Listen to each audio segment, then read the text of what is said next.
Hello and welcome to Tomlin's Harmonica Podcast. This is the place to be for a variety of harmonica-related content, including interviews, lessons, and discussions about all aspects of harmonica playing. This podcast is brought to you by the Tomlin Harmonica School, where I provide a step-by-step curriculum for beginners to advanced intermediate players, as well as personalised feedback and all the resources you need to get better at blues harmonica. To find out more, go to tomlinharmonicaschool.com. This week's podcast is part of a series where I'll be interviewing beginners rather than pros. Today's guest is John, who made the decision to pick up harmonica when he retired last year. Okay, so we are now joined by John. How are you doing today, John? I'm doing very well, Tomlin. Thank you. Oh, well, thank you so much for agreeing to take part in this podcast. I'm really looking forward to it.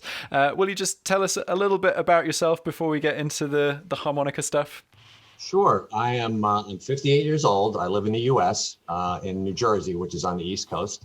I have no musical background in terms of playing anything or any knowledge of music theory other than what I've learned, gleaned from your videos. And I just love blues-based rock and roll, and that seems to be your focus. So, we're kind of right in the kill zone here, as we say on the golf course. So that's really it. I mean, I'm a beginner, obviously, as that's what this series is about. And I'm really enjoying the progress I'm making. It's great to learn something from the ground up. I know you've talked in some of your other podcasts about adult learning and sort of how difficult that could be. And I agree with that, but it's also very enjoyable. Yeah. No, well, it's always nice to come across people who have made the decision to learn something new, and for me, that's kind of what life is all about. I love learning new things and being able to share. That's brilliant. So you said that you don't have a musical background, but when we were corresponding a little bit before this, you said that you had a musical family and there was lots of music around. Will you tell us a little bit about that? Sure. So I'm the youngest of 7 siblings, and having growing up sort of 1960s, 70s, 80s, them all being older, there was a lot of great music, just around the house. We had record players on every floor, and you hear the Temptations, on one floor, and the Rolling Stones on another floor, and the Allman Brothers on. It was just, there was always great music around, and my older brothers especially had a lot of great albums that really kind of got me hooked on music. And one of my older brothers, as I mentioned to you during that correspondence, was in a band, and they used to rehearse at our house quite often. So I sort of got an up close look, even though I was just a little kid, at live performances long before I was old enough to actually go to one.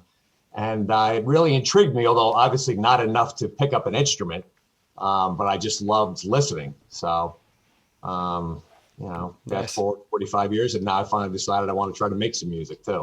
Yeah. Well, Joe, I think that listening is such an important part of the learning process anyway. So what I find is when I've had students who have been totally in love with music, even if they haven't played an instrument, they generally improve a lot quicker than students who, come to the instrument late and haven't really thought about music up until that point. It's just a fun notion. Whereas if you've really loved music all the way through, that's going to be really helpful because you'll know the language even without realizing it. Interesting. So all that air guitar I've played over the years, you think is helpful? Oh, no doubt. So you played some air guitar. What made you pick the harmonica rather than maybe guitar? Yeah, well, there's 2 things. One, I've mentioned my brother having played in a band, and the leader of the band, who was the singer, was also a harmonica player, and a great one. And I still have some recordings that they made back in 1980, and I still just get a kick out of listening to him play. And that combined with the size of the instrument, it's you can bring it anywhere. You don't have to make extra room in the car if you're going somewhere. You can just throw it in the glove compartment. And it's also physically, I have had some back issues over the years. So the idea of sitting at a piano or playing guitar for long periods of time, I wasn't sure I'd be able to withstand that if I was going to do it all the time, which, I'm not sure I've mentioned in the intro that I'm retired now. So I have a lot of time on my hands and I pick this thing up all the time. Yeah. So, I mean, any downtime I have, I just pick it up and fiddle around with it, if nothing else. And, I'm not sure I would have been able to do that with a larger instrument. Yeah, I think it makes a huge difference. Because you want as little barrier to entry and as few things in the way of you just casually picking something up and making it part of your day-to-day routine. And one thing that I noticed, because I was a guitarist originally, and I started learning harmonica for various reasons. And when I started playing harmonicas in bands, I thought, oh, this is great. I don't have to carry too much gear to the gig. This will be brilliant. And that in theory, that makes a lot of sense. But the drummer sees that you've just got a little suitcase and he's like, oh, cool. Well, you can help me with my kit. Yeah, exactly. There's loads of space in your car, so you can drive all of us. So you got to be careful. You got to have some big stuff, even if it's like a big empty suitcase, so people think you got some stuff to carry. Very funny. So you say that you're retired. Was it something that prompted? Have you only been playing since you got retired, or? Yeah, I had sort of in my mind for several years been saying to myself, okay, I want to retire relatively young. What do I want to do? And a lot of the things I like to do are outdoors type things. But where I live, I've got 6 months of winter that, I can't play golf. There's only so much jogging and running I can do and things like that. So, an instrument made sense as a way to fill time, keep my mind occupied, because I'd obviously be learning something from the ground up. So it was probably 3 or 4 years ago that I sort of started verbalizing this around the house. Mm-hmm. And then a couple of Christmases ago, my daughter, having heard me talk about this, bought me a Hohner Big River harp, key of C, thankfully. And, so that sort of sat in the box for a year and a half. And then I retired at the end of 2019. And the reason it sat in the box, Tomlin, was very simply that I figured, well, two things. If I'm not going to be playing it all the time and I pull it out of the box, I'm probably going to lose it because it's so small. Yeah. And then I also thought, I want to wait until I can really, sort of dedicate time. I don't want to, only be able to pick it up on Saturday and then not pick it up again until the following Saturday. So I just wanted to kind of wait and really focus on it, which I think has worked out pretty well. I think that's so sensible, certainly for the early stages. I think once you've got a certain amount of time under your belt with an instrument, then you can take some breaks from it and you don't have to do it all the time. But there's so much to be said for really plowing through. I think it's those first 20 hours of serious practice, which doesn't sound like a huge amount, but you do need to have a fair amount of free time to be able to fit that in. And beyond that point, you'll be having enough fun to keep going, and you'll have enough momentum that if you do take a bit of a break, you'll come back to it.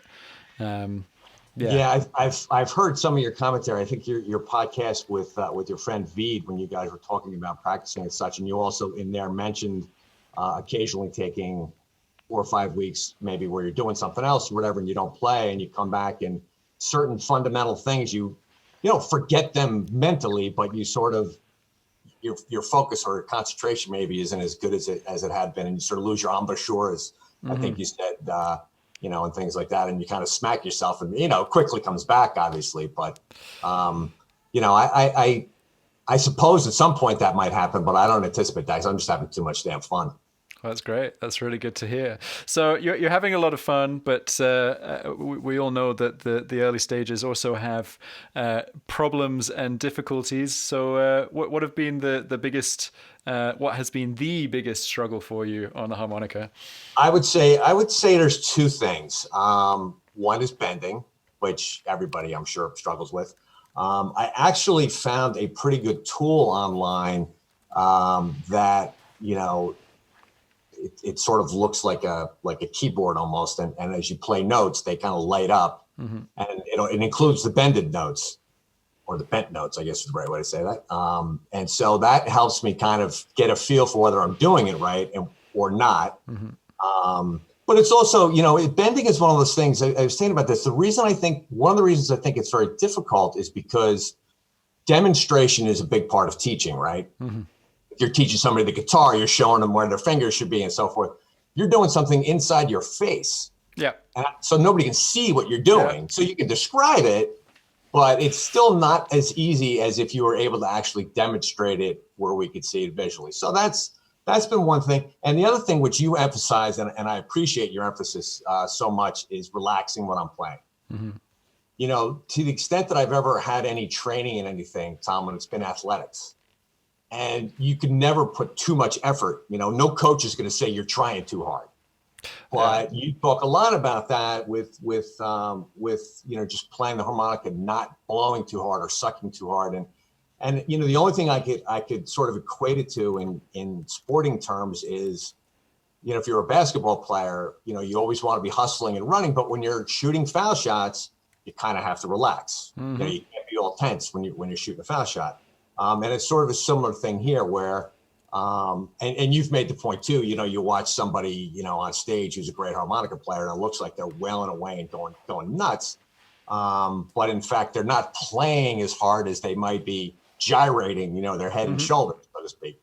And really, when you watch other, great musicians too, you watch Eric Clapton play the guitar, he's not banging on it, he's moving very rhythmically and very smoothly. And so that's something that as long as you keep reminding me, I think I'll get better at. Yeah, it is one that you need to constantly think about. And then if you think about relaxing, most people get stressed out and tense. And it's this vicious cycle. Yeah. But it's quite funny that you say that, kind of the sporting world doesn't think about it quite so much. Necessarily to kind of get the most out of people, but I was listening to a thing recently about this guy who did some studies of Michael Johnson, and you remember when he was kind of clearing up all the races, and they were watching videos of him, and he, the kind of traditional sprinter does all of the power in the first 20 meters, 30 meters, and then they kind of settle. Whereas he settled right at the beginning and just kept going at kind of 80% power rather than this insane thing out of the blocks, because he was relaxed, and that was kind of the secret. And I'm sure you remember when Usain Bolt first came to the forefront, and just that insane 100 meters where he stopped trying in the last 10, 15 meters. Posing for pictures for the last 10 meters. Yeah. and he was still way under the world record. He was like, what's going on? So I think relaxation is quite a big deal in almost everything, any high performance thing. Yeah, I'd agree with that. But yeah, no, it is a big one. Have you kind of coming to learning something a little bit later in life and starting from scratch on something, were you worried at all? Did you have any fears around it? Yeah, I mean, one of the things that I was worried about was, thankfully, when I started in January, I really started playing, my wife would go to work, my daughter would go to school, my other kids are older and out of the house. So I'd have the house to myself. So I didn't have to be self-conscious. And getting started that way was very helpful. But I was definitely worried about the early stages when I was really just learning how to, make a clean, blow a clean note, sending people scurrying out of my house screaming that they can't take it anymore. So yeah, I was certainly worried about that. And, but beyond that, I think I was more excited than anything else. I really was anticipating and looking forward to it. That's very cool. Yeah, I mean, I vividly remember practicing when I first started learning, and I would climb up onto the roof of the apartment block that we lived in, and you weren't supposed to go on the roof. You had to kind of. We actually built a ladder to get up there. There was no easy access, and I'd practice up there, and then I was in a band at the same time playing guitar. And one of the guys found out I was playing harmonica as well, and they were like, "Oh, you should totally play harmonica in the band." I was like, "Nope, I can't do that. That's too scary. And I vividly remember the first time I kind of quietly went over to one corner on stage and pulled out the harmonica and barely went up to the microphone. It's like, so I wasn't fully committing, but I was getting used to the idea of doing it in front of people. And Yeah, and you know everybody's going to be looking at you. yeah, but I was You know? just playing it cool. Yeah, yeah. That's funny. So what's been your biggest accomplishment so far since learning? Oh goodness. But that's a question I wasn't ready for. I have a hard time labeling anything an accomplishment at this point, but I do love playing just some of the short bluesy riffs that you've taught. That Slim Harpo. I never heard of this guy before. And, I heard that song and I'm thinking, Slim Harpo, is this like some new funk guy that I've never never come across? And I go look him up and he's been dead for 50 years. And Yeah. oh my God, it's just so eye opening. So being able to play those, I mean, I think I play them, obviously not at an expert level, but like I can play those around the house and even kind of sing a little of the ditties in between and fool around with that. And, to the extent that I wouldn't call it an accomplishment, but I mean, I enjoy that as much as anything. And I haven't been practicing as much on the 12-bar blues lately as I was doing like during lockdown. I was doing a lot of that. And I was, again, getting good in terms of, from starting as a beginner from scratch. I felt like I was getting acceptable. Like, well, gee, if I was at a coffee house and somebody said, come up here and we'll do a 12-bar blues together, that I might actually be able to do it. Because I do have a neighbor who plays a guitar and he's actually sort of said that to me, like maybe someday we'll play together. And I thought, yeah, I said, yeah. But I thought no chance. But, so yeah. I mean, and I do feel like I'm getting better on bending too, which is very, very rewarding. Not that I always nail it. And as I think I mentioned to you in an email at some point, when I'm trying to fit it in, sort of in an eighth note, in the midst of a riff, it comes out like a snake hissing in the grass.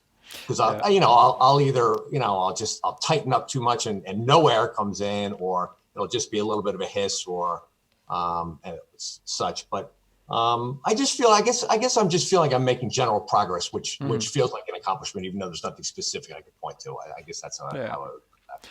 Well, that sounds great. And the thing that really kind of resonates with me is that you're clearly doing enough. You've done enough to be able to enjoy it now. You're able to play and have fun playing the instrument. Because I think at the beginning of learning, there are so many micro skills that you have to acquire before you can do anything. You have to be able to move. You have to hold the harmonica. You have to move it accurately from hole to hole. You have to be able to play a single note. You have to breathe naturally. There's so much stuff just to play the most simple melody. So you've got all that. Yeah, and I have sort of mastered a couple of melodies that wouldn't mean much to most people that are listening. They're sort of American college fight song type things. They played at football games and whatnot. But it is fun when you get to that point where you play something and you actually recognize it. You say, "Wow, I've heard this, and I kind of sound like what I've heard." Yep.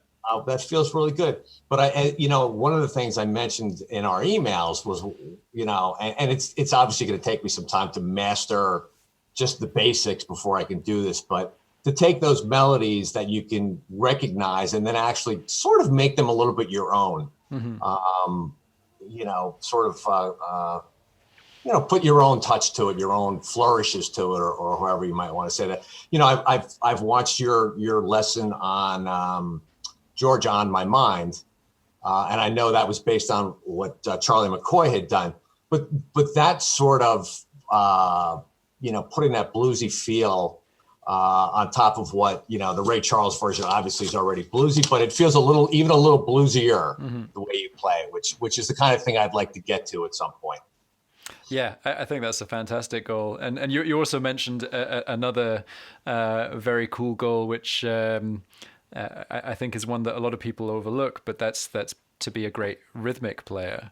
Yeah, it's interesting. I love your video on which I think it's titled "Harmonica Players Have No Stamina" or something like that, where you talk about how everybody else in the band pretty much has to play all the way through, and a lot of harmonica players sit there just looking at the girls in the audience while in between their solos, and that's really not sort of looked upon highly maybe by other musicians. But there are so many songs you lose the basic rhythm, which is when you stop and listen to it. I mentioned Jumpin' Jack Flash in our emails. It's so cool. And I really want to learn how to play that. And this is one of my frustrations, that outside of actually playing the instrument, just with the whole sort of infrastructure of learning harmonica, is everywhere I find harmonica tabs, it's always the melodies. So with Jumpin' Jack Flash, I can find, how I can sort of mimic I Was Born in a Crossfire Hurricane, but I want to get that ba ba ba ba ba ba ba ba ba ba ba ba ba, and I can't find that anywhere. So but I hopefully you talked in the improvisation course, which I talk about, ear training and how much hopefully your ear will over time develop as you try to learn how to play things that you've heard and like. Without just sort of following along on a notebook.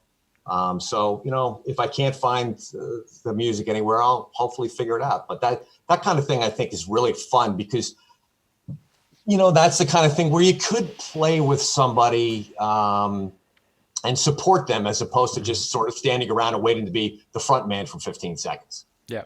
No, I mean, it's something that I'm desperate for students to work on. And it's usually a hard sell because they generally think about the solo, the 12 bars in the spotlight as the most important thing. But realistically, if you want to play in a band, the band want you to, do as much work as they do. So you're going to have to 90% of the time do pretty boring stuff so that you can get that 10% of the time where it's your turn to take a solo, just like everyone else in the band. Exactly. The guitarist isn't allowed to noodle all the way through.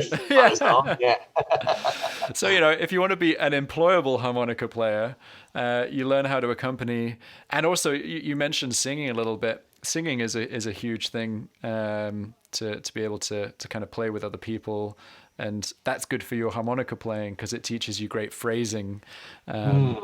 So keep doing that, even if it's just at home. Just kind of getting comfortable with that is really useful. Yeah, that is definitely I'll do like Mannish Boy or the Slim Harpo song.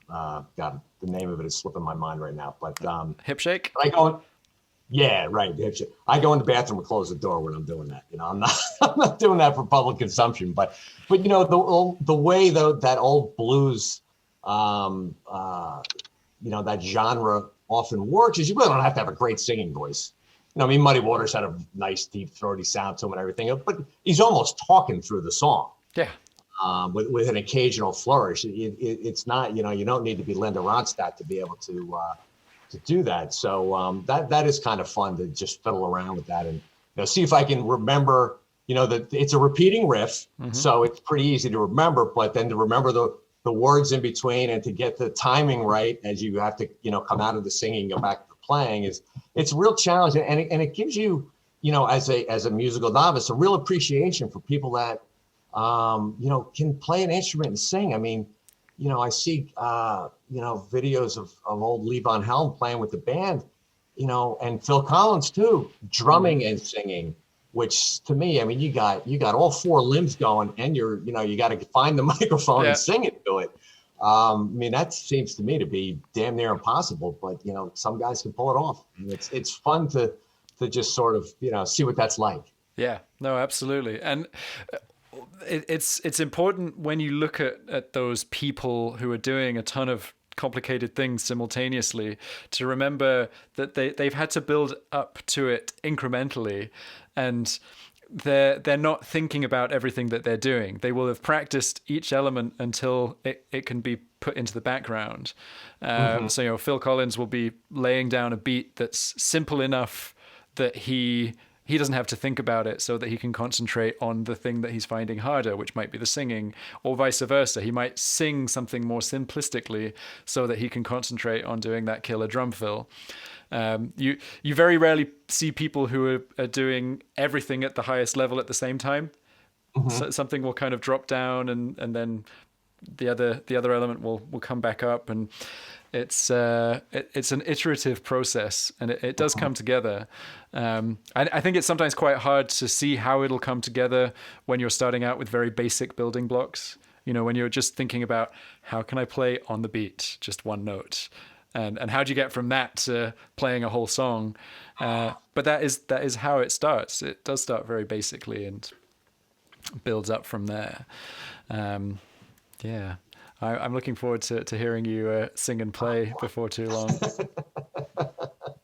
Well, I don't know if you saw, on the Facebook group, the improv Facebook group, I wasn't able to participate live, but I did listen to it later, and I said I would be happy to do the Zoom meetings as opposed to the Facebook. But if you call me out in front of the class, Tomlin, to play, you may have to give up your firstborn, so take a good look at him. See, this is the only downside that I have from kind of teaching online versus what I used to do, which was teaching in person in a studio, because I do these group classes, and the students have nowhere to hide. And if I call you out and you're the only person who's not going to play, you're going to feel the pressure from the other students. So I've definitely lost an element of control, which I sometimes miss. So I'm going to put my teacher hat on and ask you, how are you practicing? What does your routine look like these days? Well, it's usually just fiddling around with melodies and things. What I'll typically do to start is I'll go through the blues scale just to find all the holes and everything else, and check my embouchure. Is that how you say that word? Embouchure, yeah. Embouchure, yeah. And I've also got I've got a tab open on my computer that's got one of your chugging schemes. So I'll sort of start with that. I think it's like the basic call and response. Sort of chugging and basic licks from the improv course. And then after that, it's just kind of like, what do I feel like doing? What's the last song I listened to? Yeah. like, did I listen to Manish Boy yesterday? I'm going to fool around with that. So it's not as structured as it probably should be. And I think that's one of the things you mentioned when you and Veed had your podcast, was talking about practicing. And knowing when you're playing in the sort of childish sense of play, versus when you need to do some work. And you used the term, the analogy of eating your vegetables before you have dessert. And one of the questions I have for you is, what are my veggies at this point? What do you think? What are your thoughts in terms of what practice should be? Yeah. So this is exactly where I wanted this to go. So you brought up the practice versus play thing, and you're definitely, from the way you've described it, falling into the play category.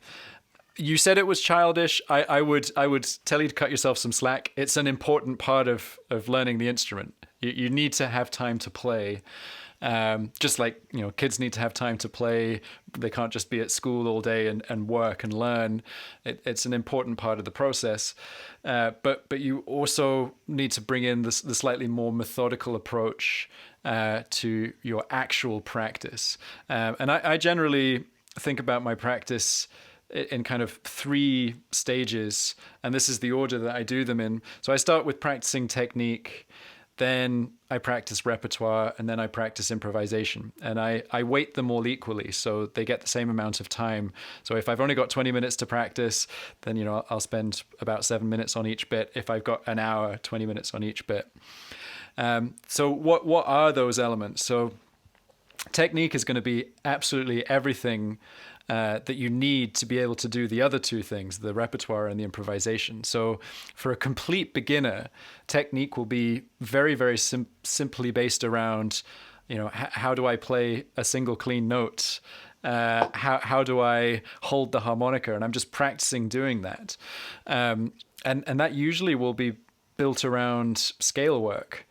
Scales are not the most exciting thing, but the advantage they have is you learn a scale sequence, and then you can use that sequence to practice elements of your technique. So you're not actually thinking about what notes you need to play.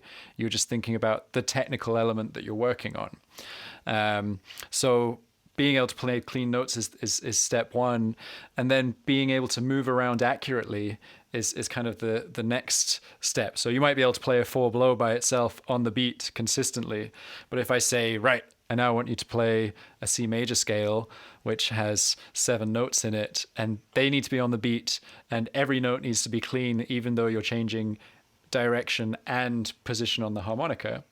And by position, I literally mean the physical position rather than the musical position. And I realize that's sometimes quite confusing for harmonica players. So that would be your next stage. And, everything fits into technique. Clean notes, all the exciting stuff, the bends, the warbles, the glissandos, the chugging. But it's looking at them as foundational building blocks rather than bits of music. And the reason I start with technique in my practice session is that it is literally like eating your green veggies. It's the least fun bit. And you've got to get it out of the way first of all before you move on to the slightly more fun practice. And then kind of moving into repertoire, you said that you would pick up the song that you were working on yesterday, and that's a good jumping off point. But just to make it a little bit more methodical, make a note of what 1, 2, or 3 songs that you're working on currently that you would like to get better on in the next month. Think of a month's time scale rather than what am I going to play today, and practice those for your repertoire for that month. And practice. If you want to play other songs, put that in your playtime and don't worry about the quality of it. But really thinking about, is my rhythm good? Are my notes clean enough? Are there any techniques that are letting me down? So if you're playing a Mannish Boy or any of those kind of riffs that might have a bend in them, can I play the clean notes and then hit the bend? If I can't, then that's what you should be practicing in your technical practice, is that move from the clean note to the bend. So the repertoire can kind of inform what the technical practice is based on what you need to be able to accomplish that repertoire. And then finally, improvisation. You kind of sit down with an improvisational strategy and work on that. So at the beginning, when people first start improvising, they generally start by just using the root notes of the 1, 4, and 5 chord over a 12-bar blues. So your improvisational strategy that you're practicing is, these are the note choices that have been made for me. The only elements that I have control over are the rhythm and the dynamics and how many times I'm playing a note. So that's what you're going to be improvising with. And it's very much an exercise. Your solos are all going to sound the same, or, roughly the same, but it's getting you comfortable thinking like that, so that next month or next week, when you think of a different improvisational strategy to use, you practice that. And then when you play, both of those strategies start to come into your playing, and that's how you develop your voice and your vocabulary. So there's this very methodical approach that is kind of each bit builds on from the previous bit. And making notes is a really big part of it. So keeping a practice diary so you know exactly what you're working on is huge. Yeah, I picked that up, I think the last beginner podcast with, I think Paula was the woman's name. Yeah. And she talked about doing that. And you know what it reminded me of? I mentioned in our correspondence that I see some parallels with golf and musicianship. And I've done that with golf over the years, where I started taking notes, whether it was after a round of playing or practicing, where something struck me as either I was having trouble with it or I was doing it well, especially when I was doing it well. To make a note of what was working, so that when it stopped working, which inevitably happens, I had something to go back to and say, I was having, for a while, I was hitting my, pick a club, a 5-iron really well.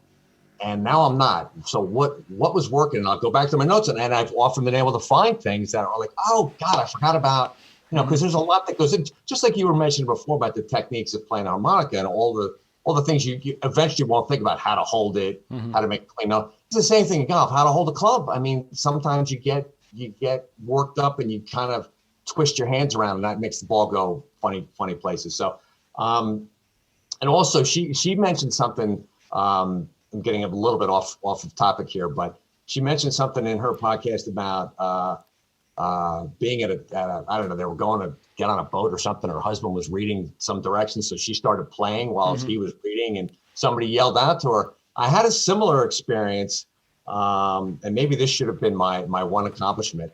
My wife had some surgery on her foot back, during the severe lockdown. So she couldn't drive. So I would drive her to the doctor, and then I couldn't go in. So I would wait in the parking lot, and I figured, well, I'll kill the time by playing harmonica out here. And somebody actually came by and recognized what I was playing. What a feeling that was. I mean, I was tickled to death. That's brilliant. And kind of shocked.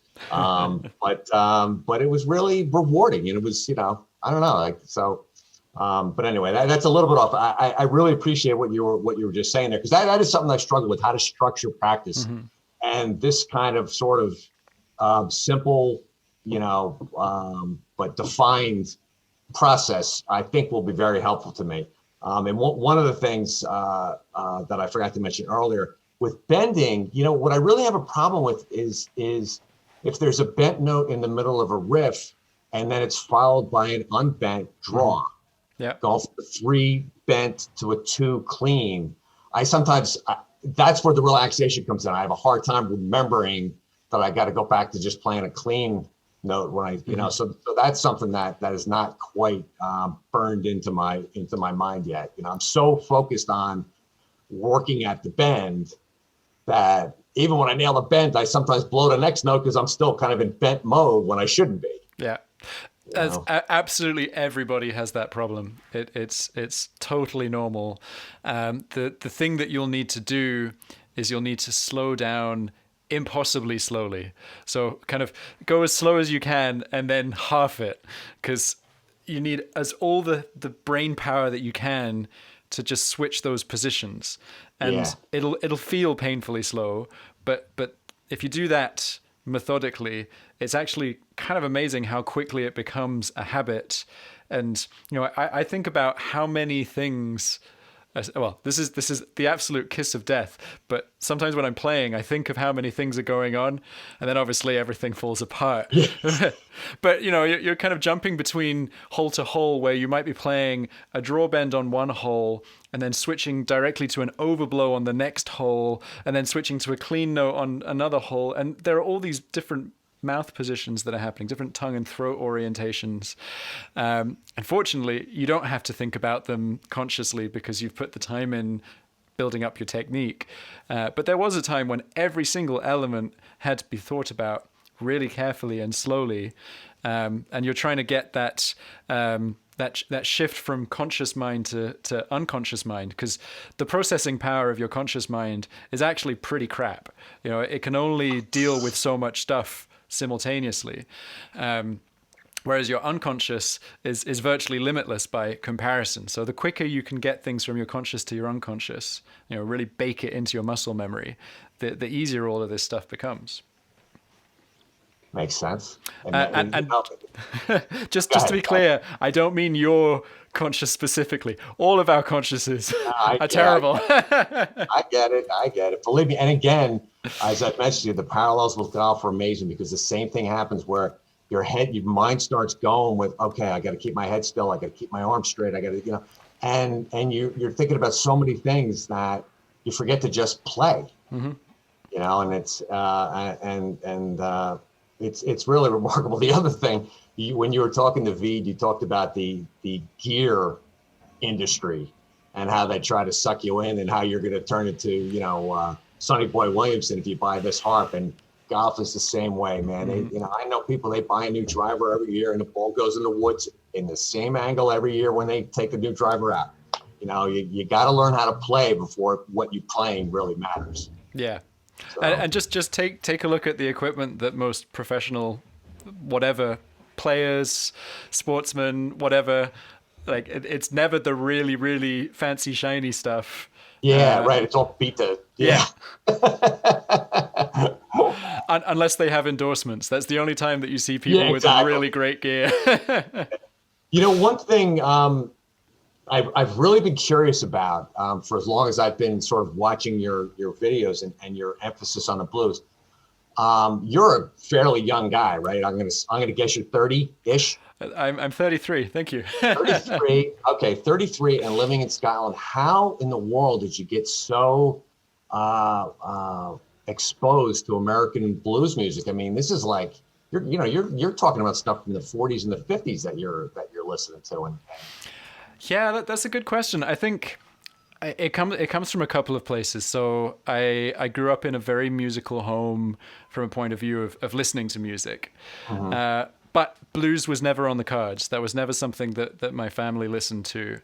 But we did listen to a lot of classical music, and I was actually obsessed with classical music. I get a new classical CD every Christmas and birthday, and I'd play them to death. And my absolute favorite was Gershwin's Rhapsody in Blue. And, people who are hardcore blues heads will listen to that and think, well, it's not really blues. But to me, it's the same language. It's that jazz blues thing. And I absolutely loved that. But I didn't think any more about it. And then when I started learning guitar, the 12-bar blues was just the easiest way to communicate with other musicians without needing to know much else. So it just started from there. It's the most democratic genre of music to be able to communicate and quickly play with someone you've never played before. You sit down in a room and you pick a key and you say it's a 12-bar blues. No one's then thinking, so what are the chords in a 12-bar blues? Because everybody knows it, and that's kind of great. And so that's what started it. And then I went deep into the kind of the scholarship of it, and I got really excited about learning more about it. that is fascinating. I was sure your answer was going to be, oh, well, my parents, played a bunch of old Elvis Presley records, and I sort of started delving into where he was influenced and all that. That's amazing. No, there was very little of that. I mean, there was lots of good music, and it wasn't just classical, but there was very little of that kind of American R&B rootsy stuff. That was all me. Wow, that's really that is a very surprising answer. I'm glad I asked. Very cool. So one thing I've been asking people on the podcast who've started out fairly recently is what tips they would give to someone who is listening today and starting out for the first time. What are your top tips that you've discovered? Oh boy, I would say. I think I mentioned to you at one point that, like all beginners, I just went on YouTube and started hunting down instructional videos.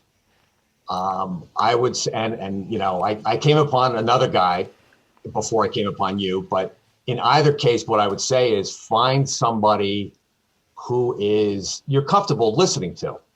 And especially when it's a one-way conversation, right? Mm-hmm. That's a real art that guys like you are practicing by being able to just teach without getting any feedback, and just put a video out there. Find somebody you're comfortable with, and then find out what that guy or gal offers from the standpoint of a more structured lesson plan, so to speak, and then dive into it. Because, again, I'll go back and make an analogy with golf. One of the problems that golf instruction has is often people just go to somebody once. Yeah. And, it just doesn't work, especially if that person is going to try to teach you fundamental techniques that maybe are a little different than what you expected or what you're comfortable with. You really need to constantly be getting the feedback from that person. So that would be my first tip. Find a teacher that you're comfortable with and really dive into that teacher, because everybody's a little bit different in their method. So you don't want to be jumping back and forth between different people all the time. Maybe eventually, I'm kind of thinking, as you get sort of beyond that beginner to maybe where you think you're, what do you guys call it? Advanced beginner, I guess. Mm-hmm. And you might be able to dabble in different guys because, you've got that fundamental foundation. and now you can learn some different sort of techniques at a higher level that one person may teach differently than another. But I think for the beginner, you've got to find somebody you're comfortable with and just stick with them. Yeah, I think that's fantastic advice. And one thing that's really important to remember is that all the teachers have a master plan in the back of their heads when they're teaching something. So, we'll all say things to a beginner student, knowing that we're holding something back because they're not ready for it yet. And the issue comes when if you jump from my beginner lessons to Dave Barrett's beginner lessons to JP Allen to Adam to all these people who all have great programs, that there'll be maybe something that's slightly contradictory between us at that stage. But we all know that if you followed through that pathway, that it would all come together to probably quite a similar point at the intermediate and beyond level. So it is worthwhile committing to a certain chunk of time with a teacher, and yeah, as you said, find the teacher that you resonate with. I've I've seen things about my teaching on online where it's like, God, I hate that guy. He's just trying to make everyone like him. What an asshole. And which is true. I'm kind of painfully British like that. That's what we do. You're very likable. But another question I have for you, again, this is more about you and but did you have to take any instruction in how to teach before you got into teaching an instrument? Because you do it very well. You're very natural at it, or feels natural anyway. Well, thank you. The quick answer is no, I didn't. And the slightly longer answer is I feel very bad for my first couple of years of students. Back when you had the ponytail and the yeah, well, even before that, well, I did have the ponytail, but yeah, right at the beginning, I knew that I loved teaching. It was a complete accident. I was actually teaching English as a foreign language because I refused to let my art be corrupted by being an educator, and then I discovered that I actually really enjoyed it, so I started teaching music as well. But yeah, I didn't have any instruction on how to do it, and I made a lot of mistakes, but I put together a curriculum bit by bit and kind of learned from mistakes and learned from, I've managed to keep this student for 3 months longer than the last student. That's good. What did I do differently? Yeah. And they're getting better, and this is cool. So I've watched a lot of great teachers. I think that's a big thing. And I like to read about education and about learning. I have a psychology degree, so I'm very interested in kind of how people learn things, how memory works, and I try to think about that when I'm teaching. But yeah, there are so many great teachers of various disciplines on YouTube, and the cream really does rise to the top. So you do get to see brilliant examples which you can learn from. Yeah, and I think it's important too that especially when you're with people like me, you go slower than maybe you need to, but that's better than going faster than would be appropriate. I'm more than happy to play that simple riff the fourth and the fifth time as you sort of keep repeating it, rather than doing it once and going, oh, God, a minute later I've already forgotten it because you've moved on to something else. I think that sort of repetitiveness is very helpful to a beginner. I'm very glad to hear that. Very cool. Well, I think that we've covered a good chunk of stuff. This has been a really enjoyable chat for me. I hope you've enjoyed it as well. Oh, absolutely! It's fantastic. Before we call it a day, I just want to ask you what kind of great players you've discovered that have really inspired you. Well, the one I wouldn't say discovered, somebody I loved for years and years, and one of your other beginners mentioned the Geils band and Magic Dick. They've been around the band isn't around anymore, but he's been around since the late 60s, early 70s, and I would highly recommend anybody who's looking to listen to a great rock and roll harmonica player. And it's really a blues-based band, right? They were sort of loved the Rolling Stones and doo-wop and things like that. But to get there. They have two great live albums, Full House and Blow Your Face Out from the early 70s. And he's got a couple of, there's a song called, you're probably familiar with it. It's basically a harmonica song. It's basically 2.5 minute harmonica song. And it just kicks unholy ass. It is real.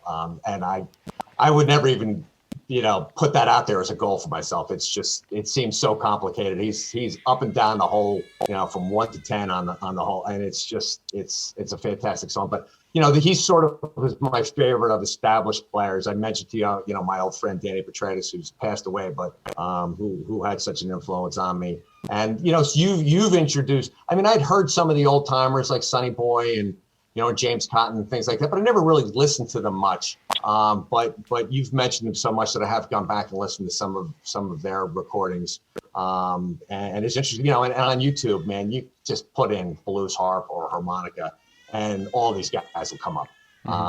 And it's very cool. Yeah, I mean, there's never been a better time to kind of enjoy and learn about any music ever. Like it's all so easy to get hold of. If you imagine 30 years ago and having to hunt for old vinyl of these guys, and now it's all just easy. And having to find a teacher, like you said, and go to a studio and go, however you're going to go once a week. I'm not going to go every day. As opposed to being able to pop on, go on the internet, I can watch your lessons 24 hours a day if I want to. And it's so much better, I think, than if I had, like I said, if I had to go and sit with you for an hour, so I'm sure your lessons probably never lasted longer than that, and then try to work all that you taught me without getting into bad habits in the week in between before I go back to see you again.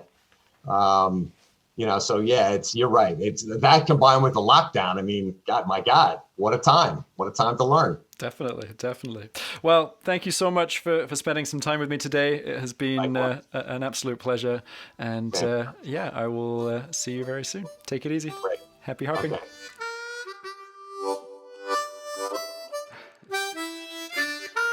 Thank you so much for listening to this episode of my Harmonica podcast.